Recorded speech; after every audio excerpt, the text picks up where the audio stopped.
Yo, what's up guys, welcome to a new Stamina Warden 1vx PvP build for the Murkmire patch. And this build is what I currently run and what I currently find the best.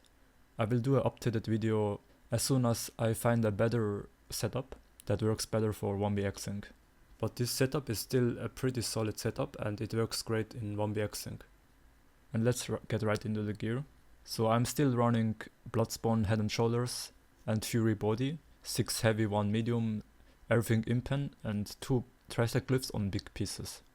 On front bar I use the new Black Rose dual wield that gives major protection when you cast Blade Cloak. And I have the perfect version, but the imperfect version is also fine. You just get a bit of sustain from the 2-piece stamina regen. The other 5-piece we used is only active on the back bar, and it's the Naga Shaman set. The set is pretty handy because it can proc from Shimmering Shield, and it gives us really good healing, which we need because in the current patch there's so much damage going on, so we need more tankiness. So for this build you need Murkmire in order to get the Black Rose dual wield. The Naga Shaman set can be crafted by someone else, but you still need to farm Black Rose Prison. I forgot to mention that the Naga Shaman jewelries are in Swift Trade, and on front bar we use Stamina Cost Poison, and on back bar the Weapon Damage proc enchant. So on back bar we use the 2HX, and on front bar ideally would be 2 daggers, main hand Nearnhood and offhand Precise. We try to get high crit chance because we need the crit healing from Vigor to be able to survive the damage. So for consumables I'm using the new Stamina Gold food, but if you don't have a lot of gold you can still use Dubious Camouflage. For pots we use Stamina, Crit and CC Immunity pots. I'm not a vampire. As race I would recommend Redguard, but you can also run Orc, Argonier or Imperial.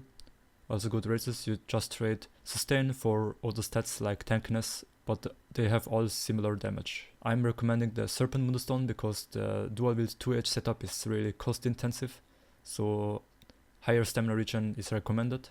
Next I will show you the CP setup. You can pause the video if you want to have a closer look.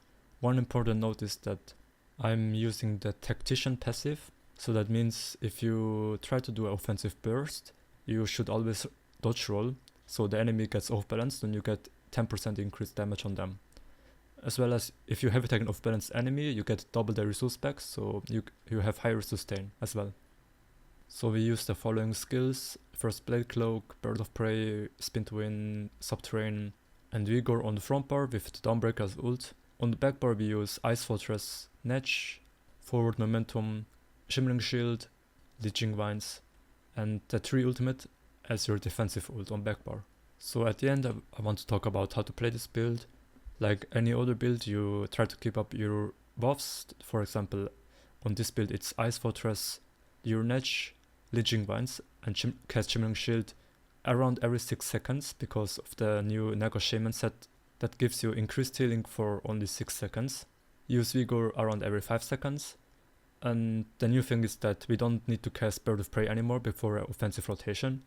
And we have Blade Cloak that needs to be cast also around every 3 to 5 seconds because we get the major protection out of Blade Cloak as well as the AoE damage reduction and the major expedition. So on this setup you have a lot of short duration buffs and it's quite hard to keep them up all the time. And while you try to keep the buffs up, you should heavy attack with in between some skills to be able to sustain your stamina.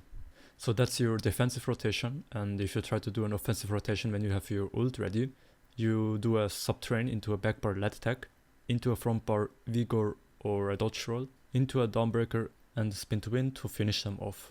So that's it for the video. I don't want to make it too long, and like I said before, I will do an updated 1vx build when I find a better Stamina Warden 1vx build. But for now this is what I came up and it's working pretty good for me at least.